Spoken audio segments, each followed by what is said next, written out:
Hello दोस्तों, स्वागत है आपके अपने YouTube channel three little tutor में। जैसा कि आप लोग जानते हैं कि मैं बच्चों के एडमिशन से संबंधित वीडियोज लाते रहता हूं और इसी कड़ी में आज एक नया वीडियो लेकर आया हूं।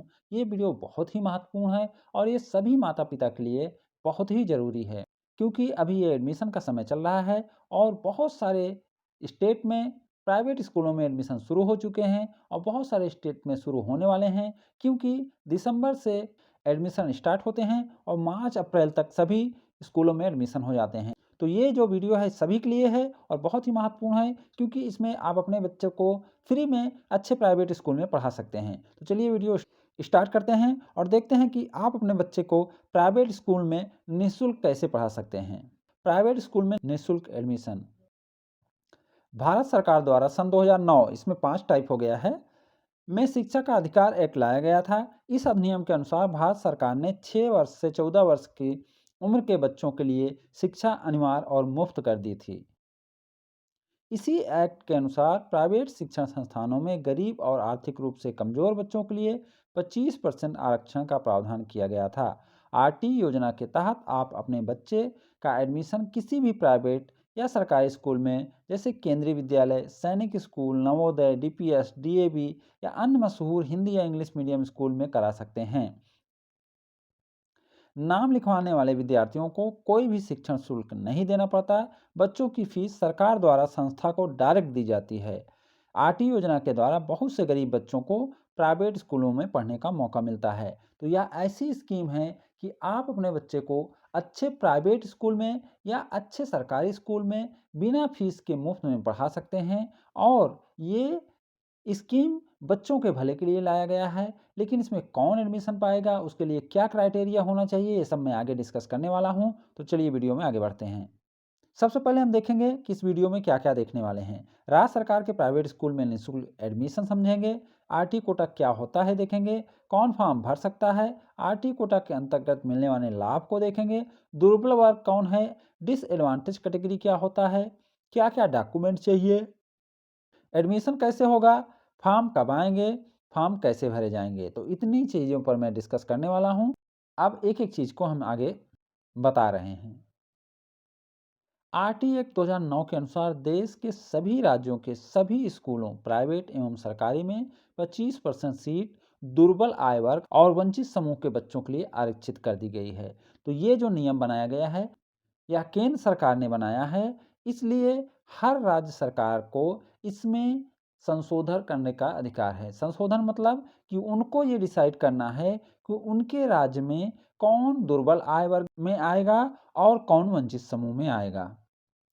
दुर्बल आय वर्ग और वंचित समूह में कौन आएगा, इसका निर्धारण उस राज्य की राज्य सरकार करेगी। इसमें सामाजिक, शैक्षिक एवं भौतिक रूप से पिछड़े या गंभीर बीमारी आपदा से पीड़ित परिवार को शामिल किया जाता है। तो ये अधिकार राज्य की राज्य सरकार करती है। क्यों करती है? क्योंकि वो ज़्यादा अच्छे से जानती है कि उसके राज्य में कौन गरीब है, कौन पिछड़ा है और कौन दुर्बल है।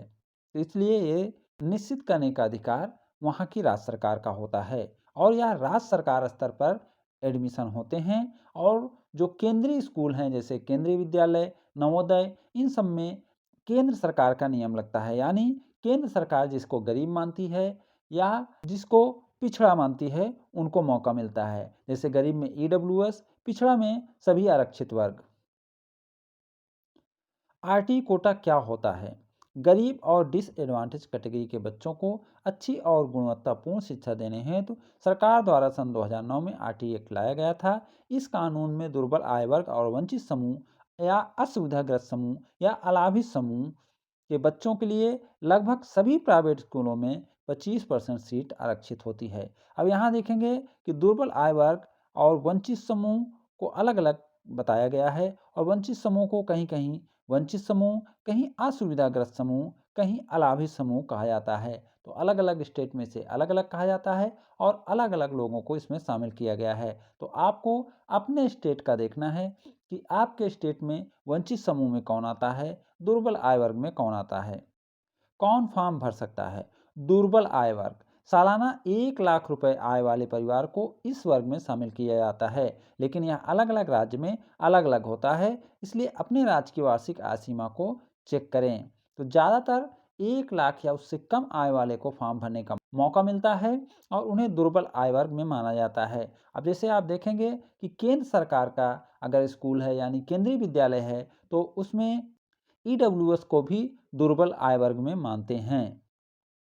इसी तरीके से वंचित समूह या असुविधाग्रस्त समूह या अलाभित समूह में अलग अलग राज्यों में से अलग अलग नाम से जाना जाता है। जैसे वंचित समूह, असुविधाग्रस्त समूह, अलाभित समूह, इसमें सामाजिक, शैक्षिक एवं भौतिक रूप से पिछड़े परिवार या गंभीर बीमारी आपदा से पीड़ित परिवार को शामिल किया जाता है।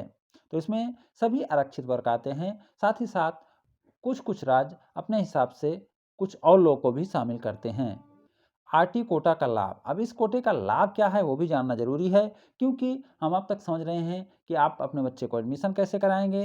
तो एडमिशन कराने से आपको लाभ क्या होगा वह भी देख लीजिए। आरटी, ईडब्ल्यूएस या डीजी एडमिशन में कोई भी फीस नहीं लगती है। तो सबसे पहला जो फ़ायदा है वह है कि फीस नहीं लगती है और इसे कहीं आरटी एडमिशन बोलते हैं, कहीं ईडब्ल्यूएस एडमिशन बोलते हैं और कहीं डिसएडवांटेज ग्रुप एडमिशन बोलते हैं, यानी डीजी एडमिशन बोलते हैं।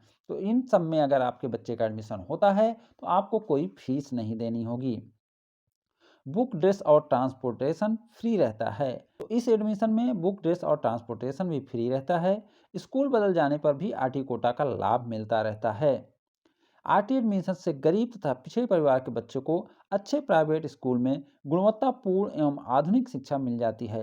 जो सबसे बड़ा लाभ है वह यही है कि आपका बच्चा एक अच्छे प्राइवेट स्कूल में पढ़ेगा या अच्छे सरकारी स्कूल में पढ़ेगा, जैसे केंद्रीय विद्यालय या नवोदय विद्यालय या सैनिक स्कूल हैं, तो उसमें भी एडमिशन हो जाता है। तो आपका बच्चा अच्छे बच्चों के साथ पढ़ेगा, जहाँ गुणवत्तापूर्ण शिक्षा मिलती है, आधुनिक शिक्षा मिलती है और कॉम्पिटिटिव एग्ज़ाम रहता है, अच्छे बच्चे पढ़ते रहते हैं, ज़्यादा पढ़ने वाले बच्चे पढ़ते रहते हैं, तो वहाँ आपका बच्चा भी कंपटीशन करेगा और आगे बढ़ेगा। तो सबसे ज़्यादा महत्वपूर्ण यही है। इसलिए अगर आप दुर्बल वर्ग में आते हैं या असुविधाग्रस्त समूह में आते हैं, तो आप अपने स्टेट का पता करते रहें और अपने बच्चे को अच्छे प्राइवेट स्कूल में एडमिशन ज़रूर दिलाएं, ताकि उसका भविष्य बने, वह आगे बढ़े। तो ये सबसे बड़ा फ़ायदा है और इसके लिए आपको अभी से लग जाना होगा, सारे डॉक्यूमेंट्स बना के तैयार रखने होंगे, ताकि जब आपके स्टेट में फॉर्म आए तो आप तुरंत ही फॉर्म भर पाएँ और आपके बच्चे का एडमिशन हो जाए। आपकी तरफ से कोई गलती नहीं होना चाहिए, क्योंकि एक बड़ा मौका है यह अपने बच्चों के लिए। तो इस मौके को आपको गँवाना नहीं है, आपको पहले से रेडी रहना है और जैसे ही मौका मिले आपको एडमिशन ले लेना है। चलिए आगे बढ़ते हैं। दुर्बल वर्ग एवं डिसएडवांटेज कैटेगरी। अब इसको थोड़ा-सा और समझ लेते हैं। दुर्बल वर्ग में बीपीएल आते हैं, ईडब्ल्यूएस आते हैं, ग्राम विकास विभाग की सूची में जिसका नाम है आता है, या आय प्रमाण पत्र जिसके पास है, यानी कम आय का प्रमाण पत्र जिसके पास है, वह आता है। तो ये अलग-अलग स्टेट में अलग-अलग रहता है। अलाभित समूह में सभी आरक्षित वर्ग जैसे SC, ST, OBC, NCL, PWD और आदिवासी, वनवासी, एचआईवी मरीज, अनाथ, वृद्धा, विधवा या पेंशनधारी के बच्चे राज्य में निवासरत पिछड़े परिवार के अनुसार आते हैं। तो देखिए, मैं इसमें सभी को शामिल कर लिया हूँ, लेकिन ये सभी स्टेट में अलग-अलग रहते हैं। वैसे मैं आपको बता दूँ कि बीपीएल है, जो वो सभी जगह रहता है। अगर आप बीपीएल में हैं, तो सभी स्टेट में रहता है। अगर आप एससी, एसटी, ओबीसी, एनसीएल हैं, तो आपको सभी स्टेट में मौका मिलेगा। अगर आप पीडब्ल्यूडी हैं, तो वो सभी स्टेट में हैं, यानी सबके स्टेट में ये चीज़ें लागू हैं। लेकिन जैसे आदिवासी, वनवासी, एचआईवी मरीज, अनाथ, वृद्धा या विधवा पेंशनधारी के बच्चे, तो ये किसी-किसी राज्य में इनको अलाभित समूह में माना जाता है, किसी-किसी राज्य में नहीं माना जाता है। तो आप अपने राज्य का नोटिफ़िकेशन चेक कर लीजिए। वैसे मैं सभी राज्य का अलग से बनाकर भी वीडियो डालता हूँ। आप हमारे चैनल पर जाकर अपने राज्य की प्लेलिस्ट में जाकर वहाँ से देख सकते हैं कि आपके राज्य में कौन-कौन एलिजिबल है। तो प्लेलिस्ट है, आप प्लेलिस्ट के माध्यम से जा सकते हैं, अपने राज्य का देख सकते हैं और पूरी जानकारी ले सकते हैं। इसमें सामाजिक, शैक्षिक एवं भौतिक रूप से पिछड़े परिवार या गंभीर बीमारी आपदा से पीड़ित परिवार को शामिल किया जाता है। आवश्यक दस्तावेज। अब आपको एडमिशन लेना है, आप समझ गए होंगे कि ये बहुत इंपॉर्टेंट चीज़ है, बहुत ज़रूरी है, आपको एडमिशन लेना ही है। तो अब आपको ये पता होना चाहिए कि आपको क्या-क्या डॉक्यूमेंट ज़रूरी हैं, क्या-क्या डॉक्यूमेंट आपके पास होने चाहिए। तो सबसे पहला जो डॉक्यूमेंट है, बच्चे का जन्म प्रमाण पत्र होना चाहिए, जो सरकार द्वारा जारी हुआ हो। बच्चे का फ़ोटो होना चाहिए, पासपोर्ट साइज़ का कलर फ़ोटो, निवास का प्रमाण पत्र, इसमें ration card, voter, MNREGA card, job card, gas connection, किसान पासबुक, रेंट एग्रीमेंट, बिजली बिल, ड्राइविंग लाइसेंस आदि कोई भी सरकारी कागज जिसमें आपका निवास का पता लिखा हो वह मान्य होता है। जाति प्रमाण पत्र, अगर आप जनरल छोड़कर अन्य जात में आते हैं तो। दुर्बल वर्ग का प्रमाण पत्र यानी लो इनकम सर्टिफिकेट आपके पास होना चाहिए। साथ ही साथ आपके पास आधार कार्ड होना चाहिए। आधार कार्ड माता पिता तथा बच्चों का तीनों का होना चाहिए, मगर अगर किसी एक का है तब भी चल जाएगा, अगर तीनों का है तो बहुत अच्छा है।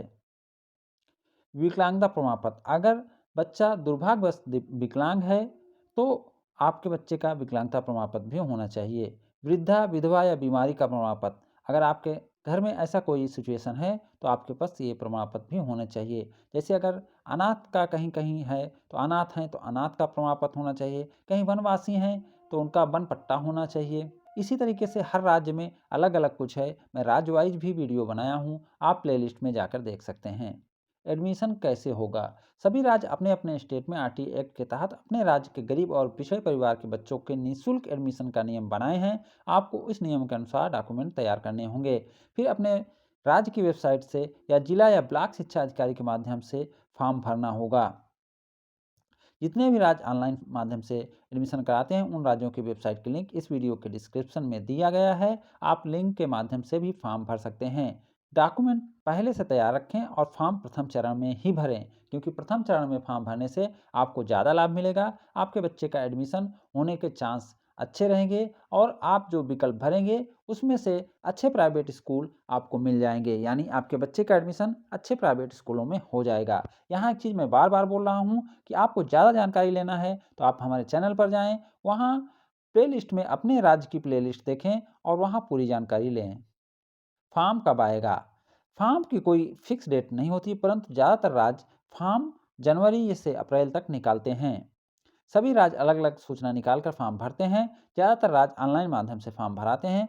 कुछ राज्य ऑनलाइन और ऑफलाइन दोनों मोड यानी ऑनलाइन भरकर ऑफलाइन जमा कराते हैं। कुछ राज्यों में फॉर्म जल्दी आते हैं जैसे महाराष्ट्र और यूपी। यूपी में तो फॉर्म भरे जा रहे हैं, इसलिए अपने राज्य की वेबसाइट चेक करते रहें। तो ये फॉर्म यूपी में आ चुके हैं और वहाँ भरे जा रहे हैं। तो अगर आप यूपी से हैं तो अभी के अभी आप फॉर्म भर दें, क्योंकि पहले चरण में ही ज़्यादा अच्छे स्कूल मिलने के चांस रहते हैं। फिर दूसरे चरण में, तीसरे और चौथे चरण में अच्छे प्राइवेट स्कूल फुल हो जाते हैं, फिर उतने अच्छे स्कूल नहीं रहते हैं। तो फॉर्म अभी से भरें, तुरंत भरें। फॉर्म कैसे भरें? राज्य सरकार नोटिस निकालकर फॉर्म भरने की प्रक्रिया को बताते हैं। कुछ राज्यों में राज्य स्तर पर तथा कुछ में जिला स्तर पर एडमिशन होते हैं। जितने भी राज्य ऑनलाइन माध्यम से एडमिशन कराते हैं उन राज्यों के वेबसाइट की लिंक इस वीडियो के डिस्क्रिप्शन में दिया गया है। आप लिंक के माध्यम से भी फॉर्म भर सकते हैं। कुछ राज्यों में एडमिशन की प्रक्रिया शुरू हो चुकी है, इसलिए अपने राज्य की वेबसाइट चेक करते रहें और हमारे चैनल को भी देखते रहें। हम आरटी एडमिशन की पूरी जानकारी आप तक लाते रहेंगे। तो बार बार मैं ये बोल रहा हूँ कि आप मेरे चैनल पर रहें, वहाँ वीडियो देखते रहें। मैं आपको अलग अलग राज्यों का जैसे जैसे फॉर्म आते जाएगा या फॉर्म आने से पहले भी क्या क्या डॉक्यूमेंट आपको तैयार करना है, कैसे तैयारी करके रखना है, वो सब आपके राज्य का भी वीडियो लेकर आऊँगा और आपके राज्य के बारे में पूरी जानकारी दूंगा। ये एक सभी राज्यों के लिए वीडियो था। इसमें एक मोटी मोटा बताया हूँ कि आपको क्या क्या तैयारी करके रखना है। अगर आपको अपने राज्य का वीडियो चाहिए तो हमें कमेंट करके बताएं कि आप किस राज्य के हैं और किस राज्य से आप अपने राज्य के बारे में जानकारी चाहते हैं। जितना ज़्यादा कमेंट आएगा उस राज्य का वीडियो मैं सबसे पहले बनाऊंगा। तो आप जितना ज़्यादा कमेंट करेंगे उतने जल्दी आपके राज्य का वीडियो आ जाएगा। उम्मीद करता हूँ कि ये वीडियो आपको अच्छा लगा होगा। अगर ये वीडियो आपको अच्छा लगा हो तो इसे लाइक एंड शेयर करें और हमारे चैनल को सब्सक्राइब भी करें। Thank you for watching.